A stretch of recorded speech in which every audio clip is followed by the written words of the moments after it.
আপাতত কয়েকদিন স্টোর রুমেই রান্নাঘরটা করে নেব। স্টোর রুমটাকে আজকে ক্লিন করব, করে ওইটার মধ্যেই রান্নাবান্নার সমস্ত জিনিস নিয়ে রেখে দেব। কারণ কি আমার আগের রান্নাঘরটা ভাঙা পড়েছে। তোমরা যারা প্রতিনিয়ত আমার ব্লগ ভিডিও দেখো তোমরা অবশ্যই জানো যে আমার আগের ভাঙাচোরা মডুলার কিচেনটা ভেঙে দিয়েছি আর এখন নতুন করে আবার রান্নাঘর করছি।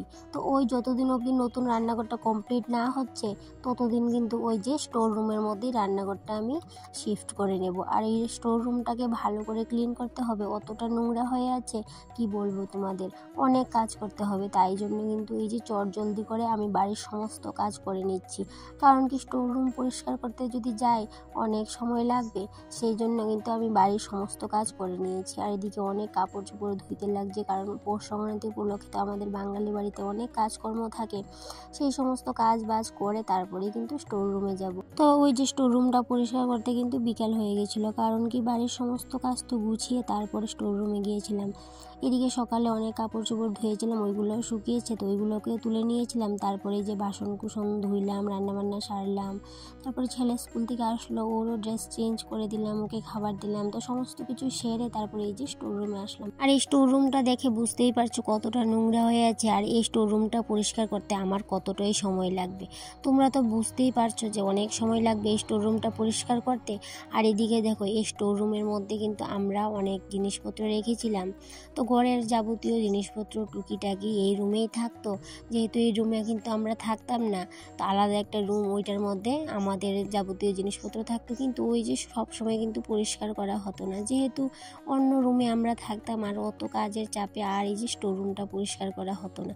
তো মাঝে মধ্যে পরিষ্কার করতাম, কিন্তু তাতেও কিন্তু অনেকটাই নোংরা হয়ে যেত, যেহেতু এটা মাটির ঘর অনেকটাই নোংরা হয়ে থাকতো। তোমাদের আমি 2-3 মিনিটে দেখিয়ে দিলাম যে আমি এই রুমটা ক্লিন করলাম, কিন্তু জানো অনেকটা সময় লেগেছিল এই রুমটাকে পরিষ্কার করতে।